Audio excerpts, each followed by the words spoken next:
And I'm going to be talking about, as Tuuli said, it sounded better in Finnish actually, Nimby to Yimby, as we say in English. So not in my backyard to yes in my backyard. How do we change the dynamic of consultation with the community, which often leads to the NIMBY response, into one of something more like active collaboration or participation.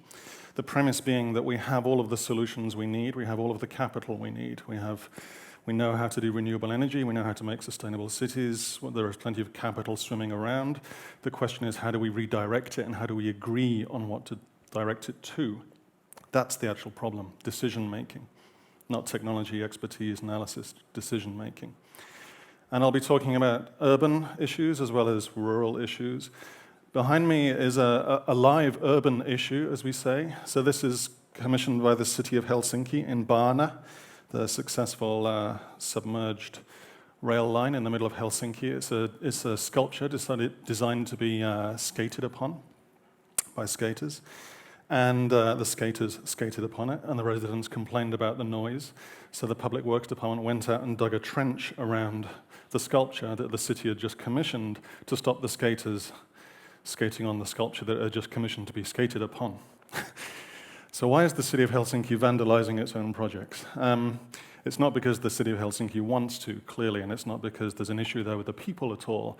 It's the culture of decision-making, again, that's the problem. How do we decide what's an acceptable number of complaints before we send out the bulldozers? How do we decide to involve the community in the process of deciding what to do in the first place so it doesn't come as a surprise to the people living opposite? Again, it's nothing to do with the city of Helsinki necessarily. As a friend of mine put it, civil servants are often very civil. They're not bad people. It's the positioning that's the issue. So we have a nice counterpoint in Helsinki at the moment, the Ravintolapäivä festival, which runs every few months or so, where citizens take to the streets and start pop-up restaurants. This is a woman lowering bacon sandwiches out of her first floor window, which as an English person I can tell you it's very difficult to get a hot bacon sandwich in Helsinki, so I was very happy about this. But this is, again, in this very kind of grey area. Some of it's actually illegal, some of it's not illegal, but certainly in a grey area. So how does the city respond to this? How should they? And how can we have a more kind of grown-up debate about what would be the right thing to do? Who decides what the streets are for? Who decides what kind of development we want? The further issue here is, as Clay Shirky put it, institutions tend to preserve the problem to which they're the solution. So what happens when things change, when Finland changes? When we diversify, when we have to run in a different way to how we did before. We can't run Finland in the way we did in the 80s or the 50s and so on. And this is broadly true across Western democracies in general. So we are interested in this idea about, I noticed Ava showed you some of the crowdfunding ideas. What happens when you take a platform like Kickstarter and the dynamics of that, which is really a platform for agreeing what to fund in a basic way, a very, very basic way. What happens when you throw it at the places where people live and work, in a rural or an urban environment? So we turned Kickstarter into Brickstarter, because I'm English and we can't resist a pun or a play on words. But Brickstarter gets at, this is Baana before it was developed, what do we decide to fund? And we made a mock-up of this. So this is a web page, which I designed very quickly, so be gentle. It was only designed as a sketch, and it's designed to start a conversation. It's not designed to be live or run by us as Sitra, because we can barely run our own website, never mind a public service. But what if a municipality ran this, for instance? Now, the idea is that citizens propose things they'd like to have happen in their neighborhood, their environment, their village, their town, their city. Of course, the city could also use this to put their prospective projects in. The town, likewise. Businesses, likewise. So it could be a windmill, it could be a